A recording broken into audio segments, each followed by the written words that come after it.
SA 30. Bienvenidos al Seminario Reina Valera.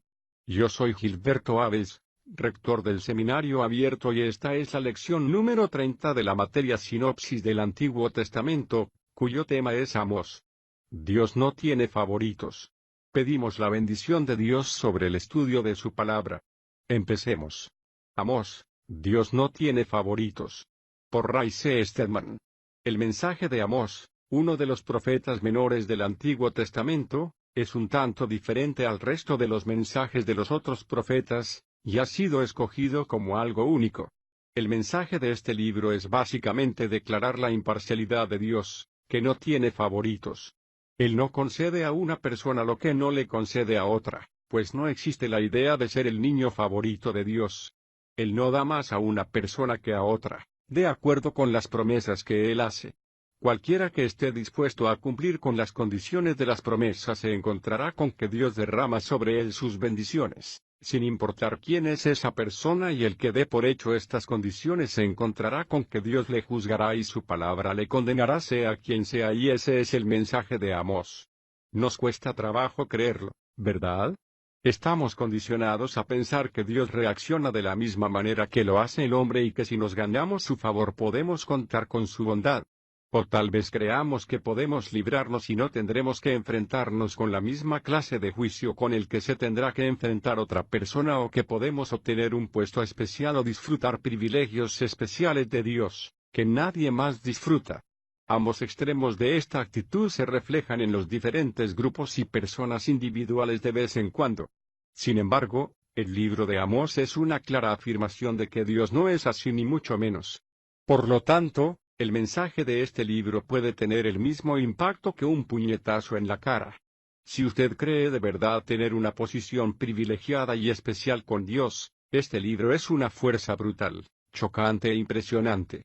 La tendencia que tienen los corazones humanos es o bien considerarse como personas favoritas, o exactamente lo contrario, diciendo que somos criaturas tan pobres y tan desgraciadamente fracasadas que Dios jamás nos miraría, y que son otros los que tienen el derecho a obtener el favor de Dios. Creo que esta es una tendencia universal entre nosotros. Siempre nos estamos diciendo a nosotros mismos, ¿por qué tiene que pasarme esto a mí? Cuando nos sucede una tragedia o cuando es otra la persona que recibe los honores, decimos, ¿por qué no podría pasarme eso a mí? No puedo evitar pensar en la historia que me contó un amigo hace poco. Sucedió en la ciudad de Nueva York, a la hora punta en el metro, una noche de un cálido día de verano. Había montones de personas que se metían en los vagones abarrotados al arrancar los trenes y salir de la estación, y cada uno de los vagones estaba lleno a tope. Sucedió que un hombre fue casualmente el último en entrar a empujones en el vagón y se encontró de cara a las puertas. Estas se cerraron y el tren arrancó. Él estaba allí apretujado contra las puertas, con toda aquella humanidad apretujándole en el vagón. Al avanzar el tren por los rieles meneándose, comenzó a sentirse un poco mareado. Cuanto más avanzaba, más mareado se sentía, y justo en el momento crítico, el vagón llegó a una estación y se abrieron las puertas y devolvió sobre el hombre que se encontraba en la plataforma justo delante de él. Pero al no moverse nadie, la puerta se cerró de repente y el tren volvió a arrancar y salió de la estación, y el hombre que estaba sobre la plataforma se quedó mirándose a sí mismo y encogiéndose de hombros dijo, ¿por qué yo? Cuando el profeta Amós llegó al reino del norte de Israel, esa fue exactamente la reacción que obtuvo. Las gentes de aquella región le miraron como si acabase de devolver sobre ellos, pues estaban asqueados con él, y esa era exactamente la actitud de aquellas gentes. ¿Por qué nosotros? ¿Por qué no ir a alguna otra parte? Esto es algo que se ve reflejado en los ensayos biográficos que nos ofrece este libro, que comienza con estas palabras, las palabras de Amós, que se encontraba entre los pastores, o ganaderos, de Tecoa, que vio con respecto a Israel en los días del rey Usías, rey de Judá, y en los días de Jeroboam, hijo de Joás, rey de Israel, 2 años antes del terremoto. 1:1. Esto hace claramente que este libro y el profeta Amós sean contemporáneos del profeta Oseas y también de Isaías y el reino del sur, y fue uno de los primeros escritores proféticos. Lo que destaca este libro es el hecho de que no era un profeta que se había capacitado como tal, sino que era un laico. Algunos sugieren que si tenemos en cuenta que se consideraba a sí mismo un ganadero, o como se traduce aquí, como pastor, fue el primero de una larga lista de predicadores cowboys. No sé si eso le marcó como una persona que no disfrutaba del favor del pueblo, pero sea como fuere su mensaje no les resultó aceptable. En el capítulo 7 Amós añade otra nota personal. He aquí la reacción a su mensaje al llegar al reino del norte. Entonces Amasías, sacerdote de Betel, envió a decir a Jeroboam, rey de Israel: Amós ha conspirado contra ti en medio de la casa de Israel. La tierra no puede soportar todas sus palabras. Así ha dicho Amós: Jeroboam morirá a espada, e Israel saldrá de su tierra en cautiverio. 7, 10 y 11. Esa era el peso del mensaje del profeta. Dios iba a exilar a Israel, iba a juzgar a la nación y al rey. Y Amasías dijo a Amós, signo de exclamación abierta vidente: vete, huye a la tierra de Judá y come allá tu pan. Profetiza allá. 7, 12. Amasías le dice: no vengas a nosotros. Vuélvete a tu ciudad, vete al país del que viniste y profetiza allí. Y no profetices más en Betel, porque es el santuario del rey y la casa del reino. 7, 13. Y el resuelto y severo Amós, con sus antecedentes de hombre de campo y su brusquedad, dijo, versículo 14, yo no soy profeta ni hijo de profeta. Eso quiere decir, yo no he acudido a la escuela de los profetas. No quería decir que su padre no fuese profeta, sino que él no había asistido a la escuela aceptada de los profetas. Soy ganadero y cultivador de higos silvestres, un granjero. Pero Jehová me tomó de detrás del rebaño y me dijo: ve y profetiza a mi pueblo Israel. 7, 14b y 15. Al leerlo nos encontramos con algo de la oposición al mensaje de este hombre al ir declarando la carga que sentía el Señor por la tierra de Israel en el reino del norte, encontrando su mensaje muy duro de aceptar. Amós iba por ahí transmitiendo el mensaje de Dios de una manera muy interesante. Si tuviese usted un mapa de Israel y pudiese usted localizar los países que se mencionan aquí y colocase usted Israel justo en el centro del mapa, se daría usted cuenta de que Amós va alrededor de las fronteras de Israel, en diferentes direcciones, transmitiendo un mensaje acerca de las naciones colindantes. En el capítulo 1 comienza con Damasco, que se encuentra en la parte noreste por encima de Israel. Le transmite a Damasco un mensaje mostrando a Israel cómo iba Dios a juzgar a Damasco, especialmente por causa de la crueldad del pueblo. A continuación desciende a la costa al oeste, por la antigua tierra de Filistea o lo que se llama aquí la tierra de Gaza.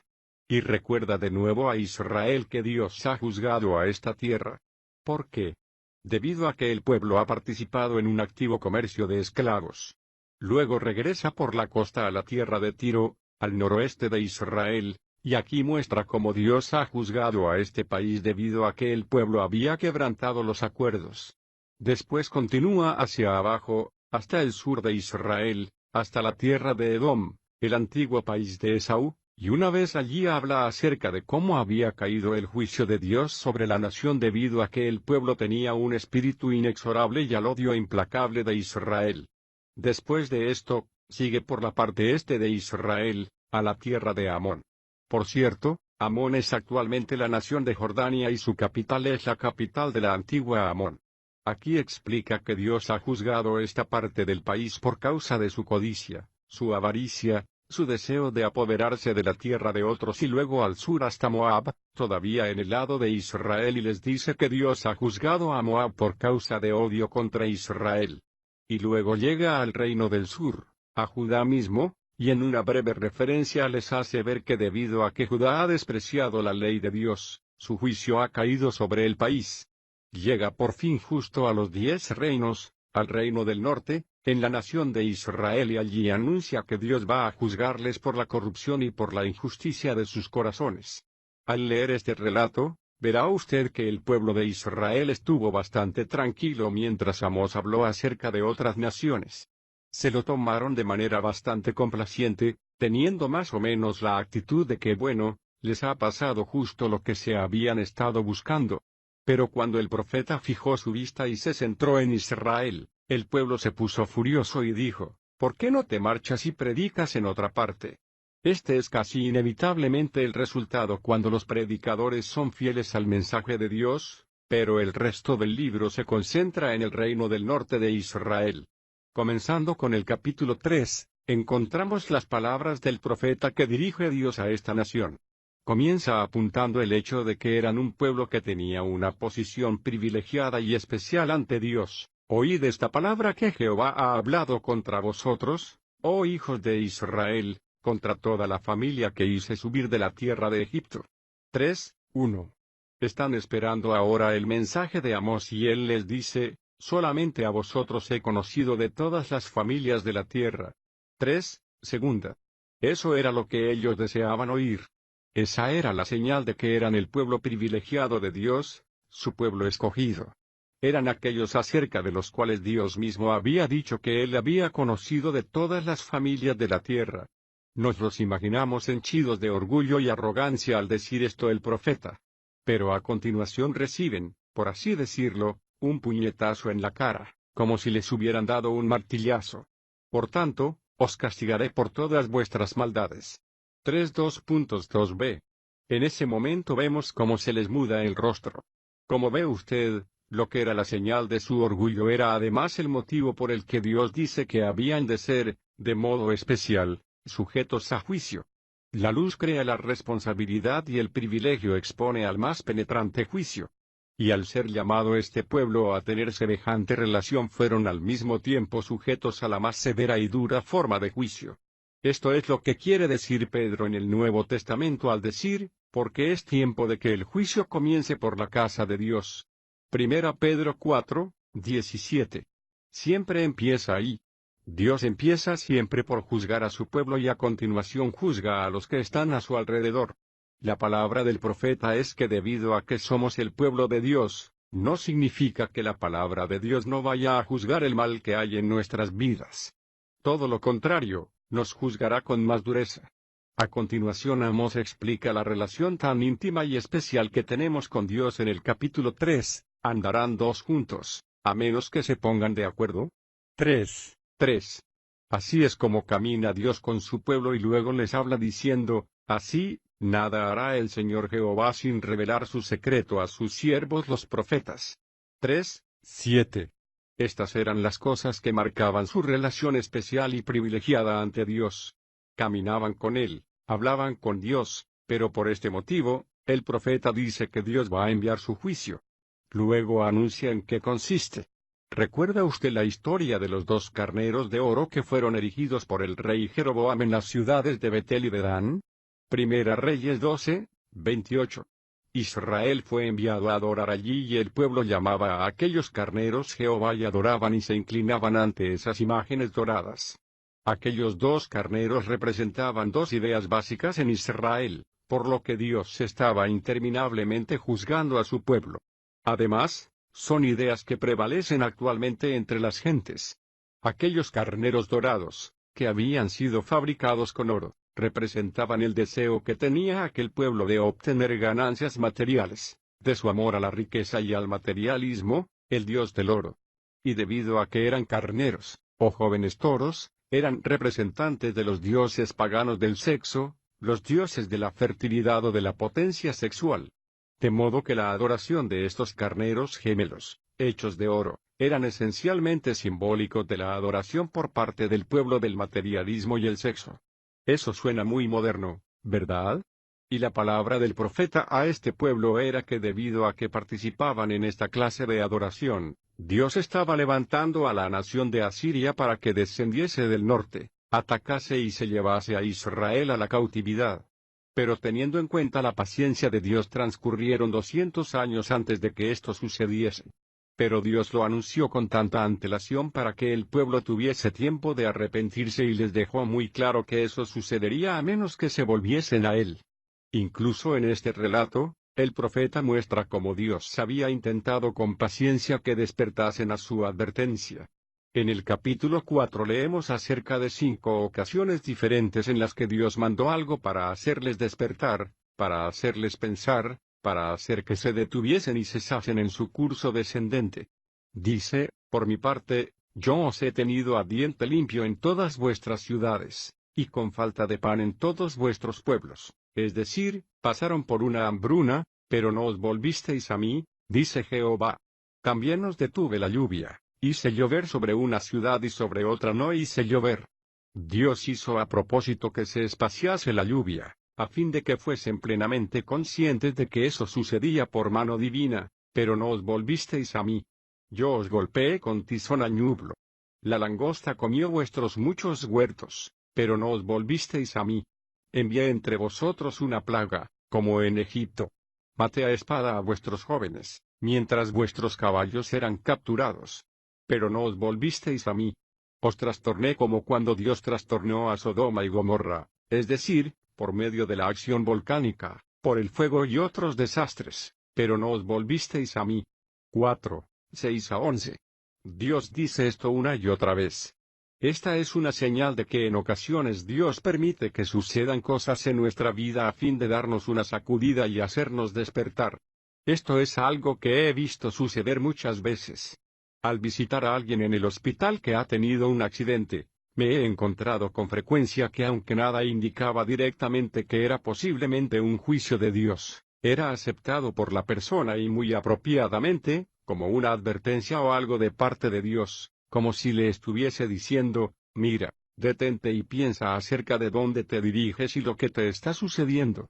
Porque Dios, con su enorme paciencia, está constantemente intentando hacer que veamos las cosas tal y como son en realidad. Y a continuación el profeta sigue adelante y pone el dedo sobre la llaga, mostrando exactamente lo que está mal. Por tanto, puesto que pisoteáis al pobre y tomáis el tributo de granos, aunque hayáis edificado casas de piedra labrada, no las habitaréis. Plantasteis hermosas viñas, pero no beberéis el vino de ellas. Porque yo conozco vuestras muchas rebeliones y vuestros grandes pecados, que hostilizáis al justo, que tomáis soborno y que hacéis perder su causa a los pobres en el tribunal. Por eso, en tal tiempo el prudente calla. 5, 11 a 13. Este es el motivo por el que a los liberales les encanta este libro, porque a Amós se le llama el profeta de la justicia social, el hombre que exigió que el hombre tratase a su prójimo con justicia. A los liberales les encanta este libro por estas declaraciones, como voz de trueno, en contra de los males sociales en los días de Amós y tienen razón. A Dios siempre le molestan las injusticias sociales si no se limita a decirles, deja de hacer estas cosas.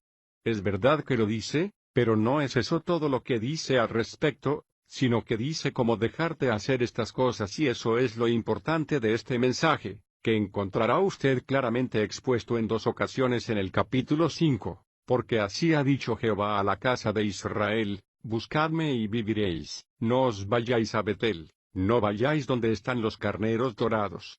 Buscadme y viviréis. Buscad a Jehová y vivid. No sea que él acometa como fuego contra la casa de José. 5, 4 y 6. ¿Cuál es la respuesta para el corazón errante? La respuesta no es solo limpiar su vida, sino volver a Dios. Es arrepentirse y volver de nuevo, volverse, venir al Señor de nuestra salvación, llamándole. Pidamos al Señor que nos ayude a volver a ponernos en pie y que enderece nuestras vidas. Esa es la respuesta.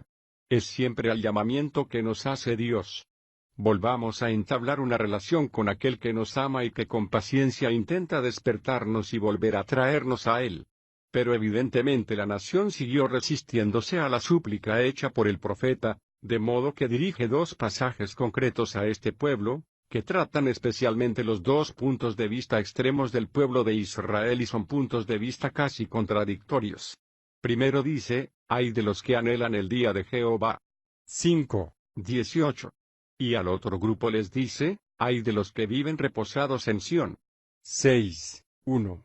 Aquí tenemos 2 puntos de vista muy diferentes entre aquellas gentes. Había aquellos a los que podríamos llamar los hipócritas piadosos, que fueron los primeros en caer bajo el juicio de Dios. Ay de los que anhelan el día de Jehová. ¿Qué quiere decir esto? Pues había algunas personas que iban por ahí diciendo, este es un día terrible, Dios es muy duro. Las cosas son espantosas.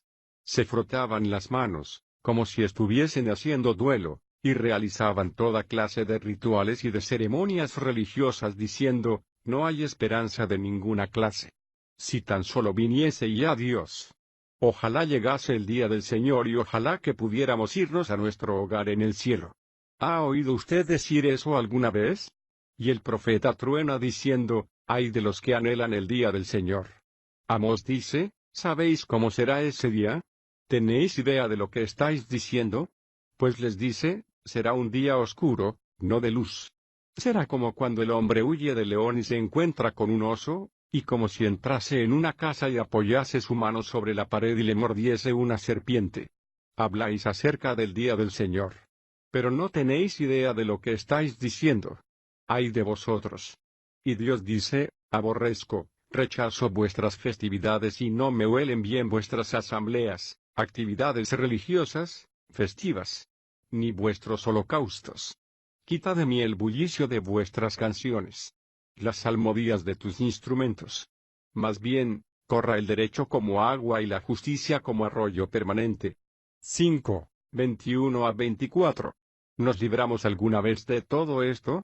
Dios desea la verdad en lo interior, en el centro de la vida, sin que haya una conformidad exterior.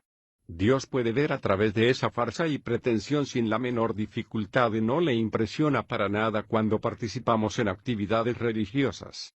Tú quieres la verdad en lo íntimo. Salmo 51, 6. Pero había otro grupo que decía, estas cosas no nos preocupan. Comamos, bebamos y divirtámonos porque mañana moriremos. Pasémoslo lo mejor que podamos y saquémosle el máximo provecho a la vida, divirtámonos todo cuanto podamos mientras nos sea posible. Y el profeta dice, ay de los que viven reposados en Sión.